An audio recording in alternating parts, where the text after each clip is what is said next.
5 years of marriage. That is what I was celebrating with my wife Sophia that evening at our favorite restaurant. I had reserved the exact same table where we had our first date. My heart was racing as I handed her a small velvet box containing a diamond bracelet. I told her how much I loved her and how grateful I was for our life together. She stared at the bracelet, then looked up at me with cold eyes. "To be honest, I have never been physically attracted to you," she said casually, as if commenting on the weather. My world shattered instantly. Without a word, I placed cash on the table and walked out. As I share how 5 years of marriage came crashing down in a single moment, let me know in the comments where you are watching from. Hit like and subscribe if you have ever had to rebuild yourself after someone shattered your world. I met Sophia at a tech conference 6 years ago. She was standing by the coffee station confidently chatting with some executives. Her intelligence was immediately apparent, matched only by her beauty. As a software engineer, I was there representing my company, but after seeing her, networking became the last thing on my mind. Sophia worked as a financial analyst at a prestigious firm. When we were introduced by a mutual acquaintance, she smiled warmly and engaged me in conversation about the latest developments in my field. I was instantly captivated. By the end of the conference, I had asked for her number, and to my surprise, she gave it to me without hesitation. Our first date was at Castellano, an upscale Italian restaurant downtown. We talked for hours about our careers, ambitions, and lives. I felt an immediate connection, something I had never experienced before. By our third date, I was completely in love with her. Looking back now, there were warning signs I should have noticed. Sophia always kept a certain physical distance between us in public. She would subtly shift away when I tried to hold her hand or put my arm around her. At first, I thought she was just private about public displays of affection, and I respected that. Then there were the comments. Sophia frequently pointed out other men she found attractive. "Look at that guy," she would say. "He looks like he could be a model." Or she would mention how one of her coworkers had the perfect physique compared to my more average build. I brushed these comments off, telling myself she was just observant or honest. Our physical relationship was another red flag. Sophia rarely initiated intimacy. When we did become intimate, she often seemed distant, almost mechanical. I attributed this to stress from her demanding job, or just differences in our personalities. I never pushed the issue, believing that relationships were about more than physical connection. Despite these warning signs, I proposed after a year of dating. Sophia accepted immediately, and we were married in a beautiful ceremony 6 months later. I truly believed I was marrying my soulmate. From the outside, our marriage appeared perfect. We bought a beautiful suburban home with a spacious yard and modern amenities. Both of our careers flourished. I was promoted to senior software architect, while Sophia became a team leader at her firm. Our social media accounts were filled with photos from our vacations to Europe, the Caribbean, and various luxury resorts across the country. We had a tight-knit group of friends who often told us they envied our relationship. "You two are couple goals," they would say. At dinner parties, Sophia would hold my hand across the table and laugh at my jokes. She seemed happy, and I believed we truly were. Daniel and Sophia, the power couple, our friends would toast at gatherings. I wore that title proudly, certain that while no marriage was perfect, ours was pretty close. However, in the months leading up to our 5th anniversary, I began to notice changes in Sophia. She became increasingly distant emotionally and physically. She would come home late, claiming to be working overtime on important projects. When I would surprise her at her office with lunch, her coworkers often seemed confused, saying she had left hours earlier. Her phone became a fortress. She changed her password, angled the screen away when I was nearby, and would step outside to take certain calls. When I asked about these changes, she dismissed my concerns, calling me paranoid and insecure. Still, I wanted to believe in us. I increased my efforts to reconnect. I planned date nights, cooked her favorite meals, and sent flowers to her office. She acknowledged these gestures with a smile and a quick thanks, but the warmth had gone from her eyes. 2 months before our anniversary, I found a receipt for an expensive men's watch in her purse while looking for car keys. When I asked about it, she said it was a gift for her father's birthday. I later discovered her father's birthday was not for another 4 months. Despite these troubling signs, I held on to hope. I convinced myself that every marriage had rough patches, We just needed to reconnect to remember why we fell in love. That is why I planned an elaborate 5th anniversary celebration, hoping it would rekindle the flame that seemed to be dying out. For our 5th anniversary, I wanted everything to be perfect. I made reservations at Castellano, the Italian restaurant where we had our first date. I called ahead to request our exact table by the window overlooking the city lights. I asked them to prepare Sophia's favorite dessert tiramisu with an extra dusting of cocoa, even though it was not on their regular menu. The day of our anniversary, I left work early to pick up her gift. I had saved for months to buy a diamond bracelet she had admired in a jewelry store window during one of our weekend strolls. The jeweler placed it in a velvet box with a silk bow, and I tucked it safely in my jacket pocket. I also wrote her a heartfelt card expressing my love and gratitude for 5 wonderful years together. I reminisced about our first meeting, our wedding day, and the life we had built. "You are the best thing that ever happened to me," I wrote, "and I fall in love with you more each day." When I suggested we get dressed up for a special evening, Sophia seemed uninterested at first. "Do we really need to make a big deal out of this?" she asked, not looking up from her laptop. "We could just order takeout and watch a movie." "Please," I said. "I have made special arrangements. It would mean a lot to me." She sighed but agreed. She wore a blue dress I had never seen before, and I complimented her sincerely on how beautiful she looked. She merely nodded and said we should get going before we were late. At the restaurant, I reminisced about our first date at this very table. I recalled how nervous I had been, how I had spilled water on myself when the waiter startled me. "Remember how you handed me your napkin without missing a beat in your story about your college years? That is when I knew you were special," I told her. Sophia smiled politely, but seemed distracted, checking her phone repeatedly under the table. When our appetizers arrived, I proposed a toast to 5 more wonderful years together. She clinked her glass against mine without enthusiasm. After our main course, I pulled the velvet box from my pocket and slid it across the table. "Happy anniversary, my love," I said, my voice thick with emotion.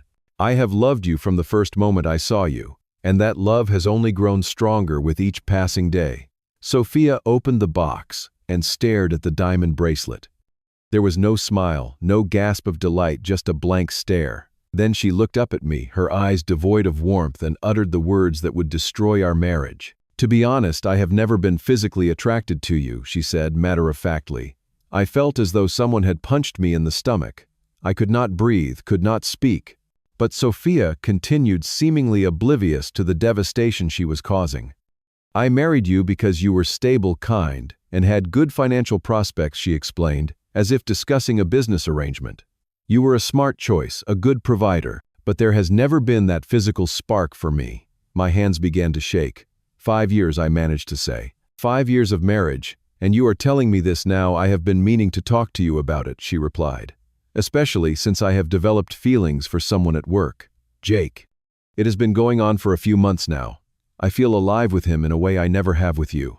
I stared at her, searching for any sign of the woman I thought I knew. "So our entire marriage has been a lie." "Not a lie," she corrected. "A practical arrangement.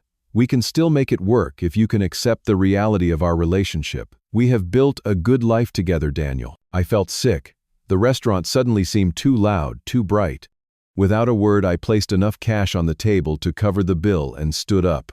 Sophia called my name as I walked away, but I did not turn back. I could not bear to look at her for another second. I got into my car and drove aimlessly, tears streaming down my face. 5 years of memories flashed through my mind, now all tainted with the knowledge that they had meant something entirely different to Sophia than they had to me. I ended up at a hotel downtown.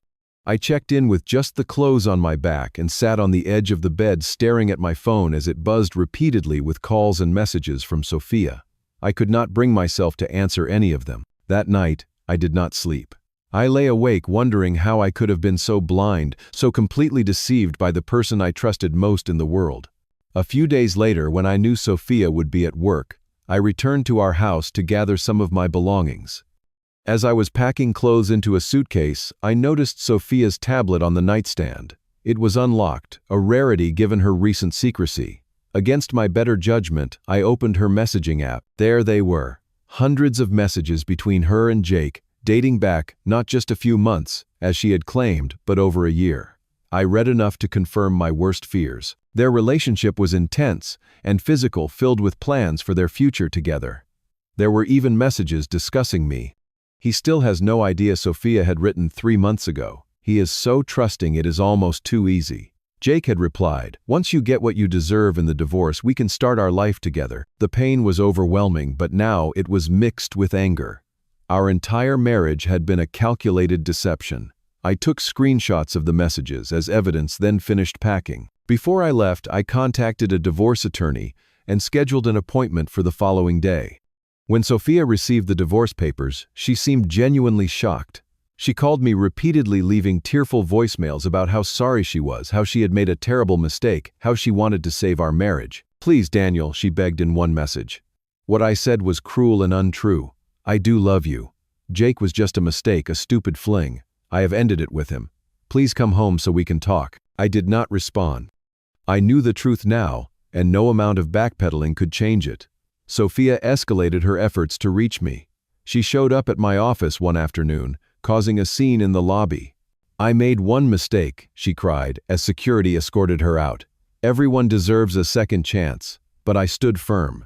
During a brief phone call to ask her to stop coming to my workplace, I told her, "The issue is not Jake. The issue is that you never loved me, never desired me. You used me, Sophia.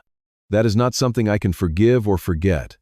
When she realized I would not relent, her tactics changed. She began telling our friends that I had cheated on her, that I had been emotionally abusive, that I had abandoned her without explanation. Some believed her. People I had considered close friends stopped speaking to me, convinced I was the villain in this story. The months following Sophia's revelation were the darkest of my life. I moved into a small apartment and could barely function. I lost 20 pounds because I had no appetite. Sleep eluded me night after night. When I did manage to drift off, nightmares of Sophia laughing at me with Jake would jolt me awake. At work, my performance suffered dramatically. Lines of code that once came easily to me now seemed like an indecipherable foreign language. My boss called me into his office after I missed a crucial deadline. "Whatever is going on in your personal life, Daniel, you need to get it under control," he warned. "I cannot carry you indefinitely." I nodded, knowing he was right, but having no idea how to pull myself together. I had built my entire adult life around my relationship with Sophia. Without her, I felt untethered, adrift in a sea of uncertainty. The worst part was the constant questioning of my own worth. If the woman who vowed to love me forever had never even been attracted to me, was I fundamentally unlovable? Was there something inherently wrong with me that made me unworthy of genuine desire? These thoughts consumed me, dragging me deeper into depression. I avoided social gatherings, unable to face the pitying looks or awkward questions. I stopped answering calls from family members who only wanted to help but whose concern felt suffocating. I became a ghost of myself, existing rather than living. The unexpected lifeline came from Emma, a colleague from another department. We had worked together occasionally on cross-team projects, but had never been particularly close. She noticed my dramatic weight loss and the dark circles under my eyes during a company meeting. After the meeting, she approached my desk with 2 cups of coffee. "You look like you could use this," she said, placing 1 cup in front of me. I accepted it with a mumbled thanks, expecting her to leave. Instead, she pulled up a chair. "I went through a divorce last year," she said matter-of-factly. "My husband left me for my best friend. So I recognize the look of someone whose life has just imploded." Her directness was refreshing after weeks of people tiptoeing around me. "That obvious, huh?" I asked. "Only to someone who has been there," she replied. "I am not going to tell you it gets better quickly, because it does not. But it does get better eventually." Emma did not press me for details, did not offer empty platitudes. She simply shared her own experience and listened when I was ready to talk. She introduced me to her therapist, Dr. Melanie Harper, who specialized in betrayal trauma. My first session with Dr. Harper was challenging. I had never been the type to share my feelings, especially not with a stranger.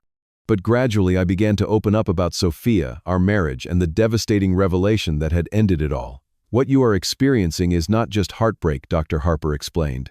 "It is a profound trauma. Your entire reality has been called into question.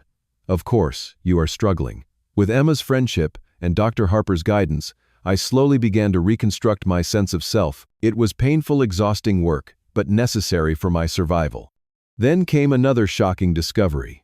My attorney Sarah Johnson called me into her office with a grave expression. "We have been looking into the financial aspects of your marriage in preparation for the divorce proceedings," she said, sliding a folder across her desk. "What we found is concerning." The documents revealed that Sophia had been systematically using our joint funds to purchase expensive gifts for Jake. Not just the watch I had discovered, but jewelry, clothing, and even a luxury weekend getaway while I was at a conference in Seattle. Even more disturbing, she had opened several credit cards in my name, accumulating nearly $30,000 in debt. She had been careful to have the statements delivered electronically to an email account I knew nothing about. "This is financial infidelity," Sarah explained, "and it strengthens our case significantly. But there is more." Further investigation uncovered text messages between Sophia and Jake discussing their plan to secure half of our assets in the divorce. "He makes twice what I do," Sophia had written. "I deserve half of everything, including his retirement accounts and future earnings." Jake had replied, "Once we get his money, we can start our life together the right way. He will never know what hit him."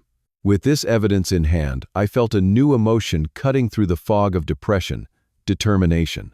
They had underestimated me. They thought I would remain the trusting, naive husband who would never question Sophia's version of events. They were wrong. Working with Sarah, I hired a private investigator to document Sophia and Jake's relationship.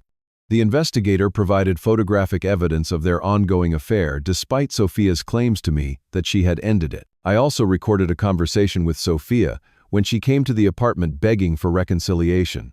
In that conversation, she inadvertently admitted to the financial deception and her initial plan with Jake. "I never meant to hurt you," she said. "I just wanted security for my future."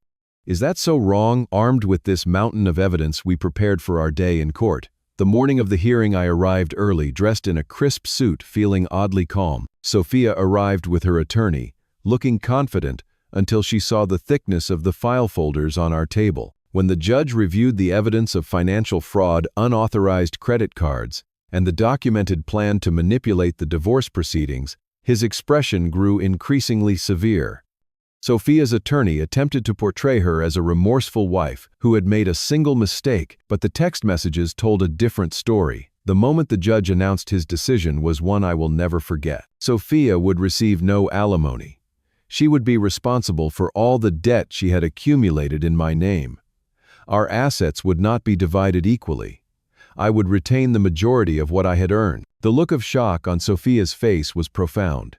Her carefully constructed plan had not just failed, it had backfired completely. As we left the courtroom, I heard her hiss to her attorney, "This was not supposed to happen." For the first time in months, I felt a weight lift from my shoulders. The nightmare was not over, but I had taken back control of my narrative.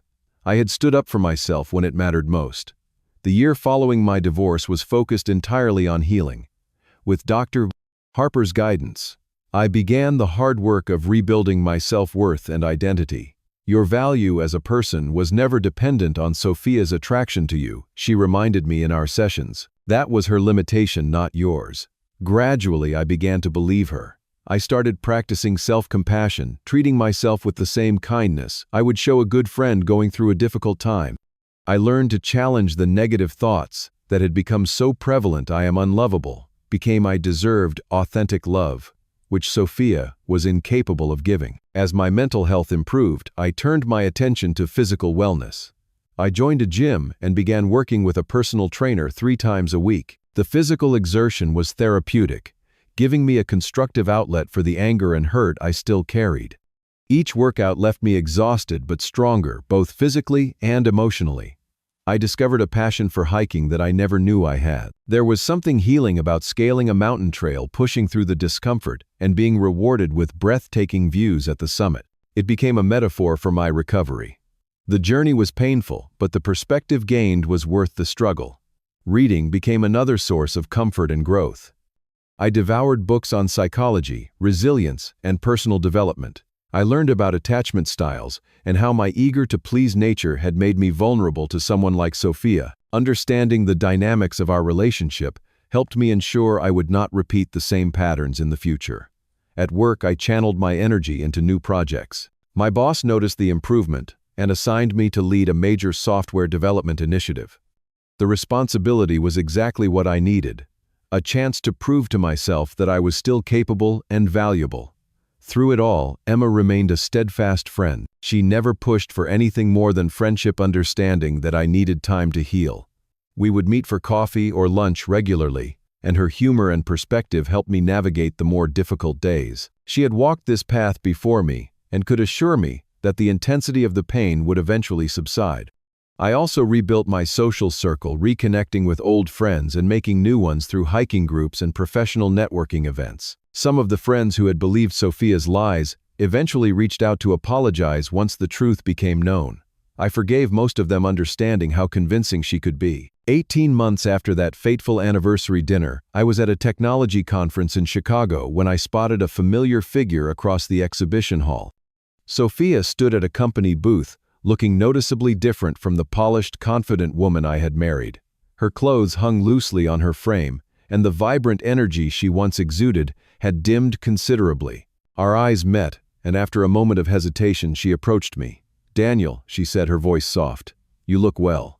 "Thank you," I replied, surprising myself with the calmness I felt in her presence. "How have you been?" "Not great," she admitted.